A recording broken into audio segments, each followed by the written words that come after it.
Iranian foreign minister, it seems that he's going to Oman because they want to talk about the situation with the Strait of Hormuz.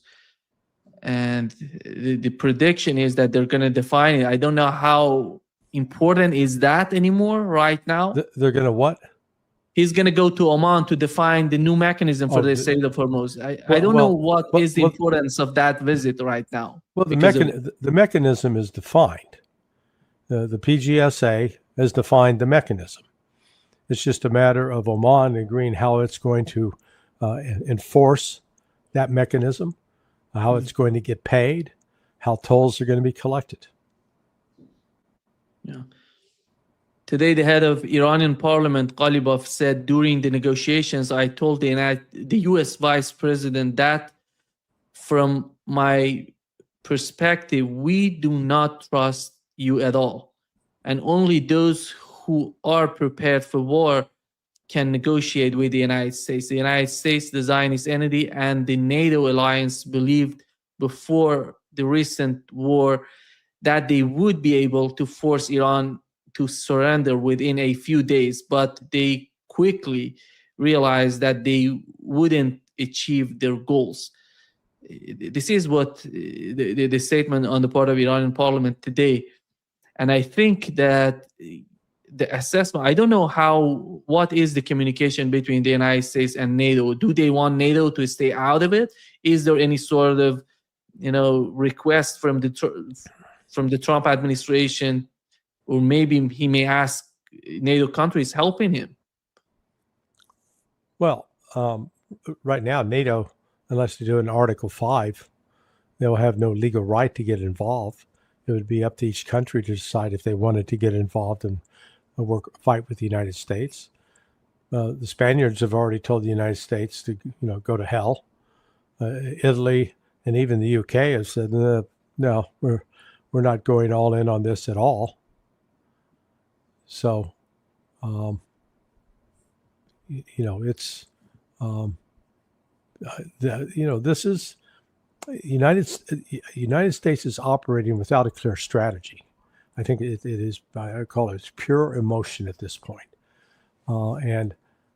Just the United States is being fed a steady line of propaganda. And, it's going to be, it's going to come up at a point here because there's nothing it can do additionally militarily. It's going to destroy some targets in Iran. It's going to kill some people. It's going to cause more damage.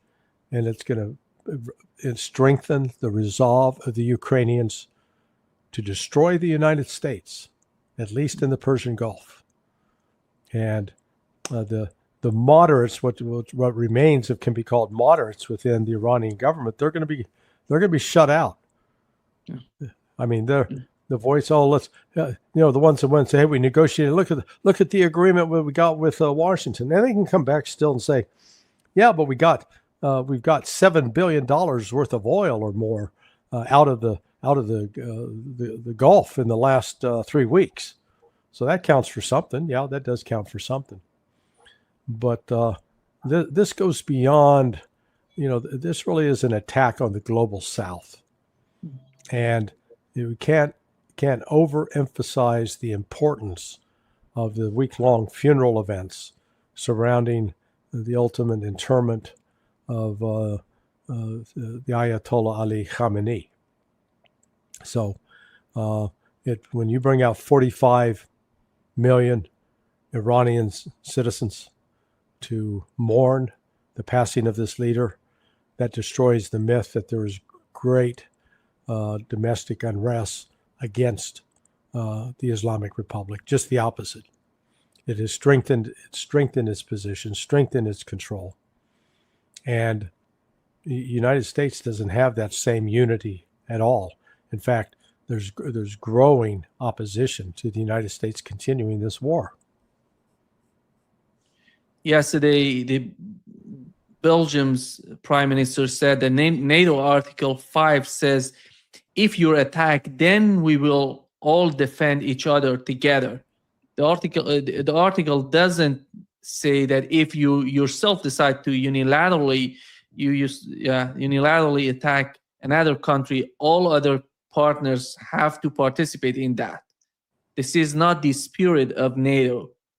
And if that is expected, then that is actually not justified. He says basically that we're not going to participate in this war. It seems to me, Larry, that I don't know who's deciding in Washington, but their assessment is that this should be a war of attrition against Iran. I don't know who's going to be able to continue the war, who's going to outlast the other part, the other side.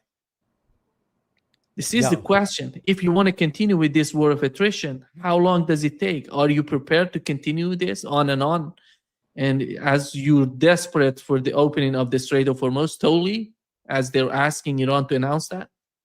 Well, and again, to the extent that Iran succeeds in blocking any ship headed to the United States from the Strait of Hormuz, I've got to do some research to figure out what is the potential economic damage to the U.S. economy from not receiving any exports from the Persian Gulf, including oil, liquid natural gas, sulfur, urea, helium.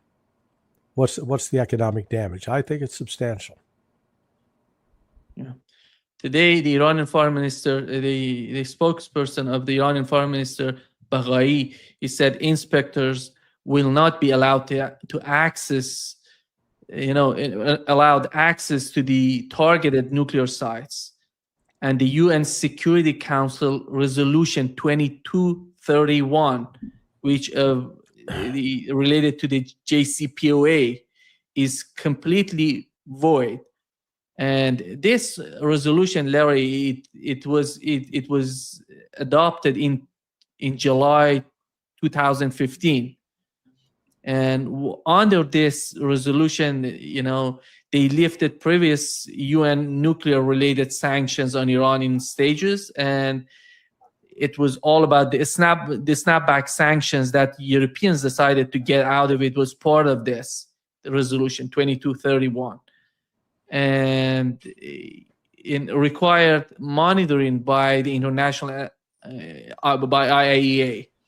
So the United States withdrew in 2018. Then we had in 2025, last year, United Kingdom, France, and Germany withdrawing, and basically snapback sanctions coming back. So Russia and China tried to delay the process, but the proposal failed in the Security Council. So basically the sanctions are back, and there is no way under which this resolution is not there anymore to accept these inspectors to go in Iran and trying to visit those nuclear sites. Well, look, Iran's made it clear. If the United States if this 24-hour ultimatum is followed by a U.S. attack, Iran's next steps will be closure of the Strait, al-Mandab Strait, and then withdrawal from the NPT. Iranian legislature will meet, they'll vote. There'll be, I think, an overwhelming vote to withdraw from the NPT. And then at that point, Iran says, we're re-examining, reconsidering our nuclear doctrine.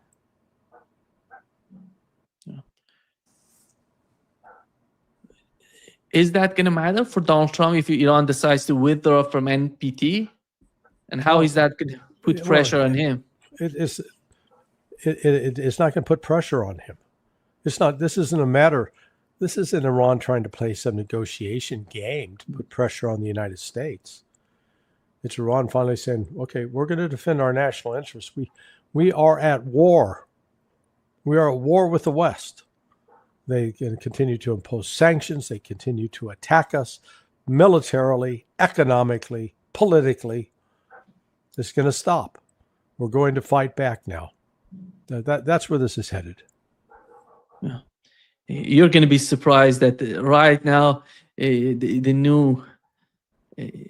the son of the grandson of the first supreme leader of Iran, he just said that anyone who wants to negotiate in order to achieve peace with the United States is a traitor.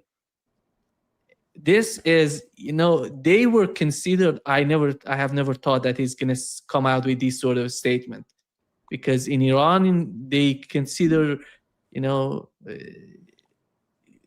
his family as one of those people who want to make peace, and he's coming out and talking this way. I think it's an outcome of the new sentiment in Iran because of what has happened so far. And well, the crowds were chanting revenge. What was the word for revenge again?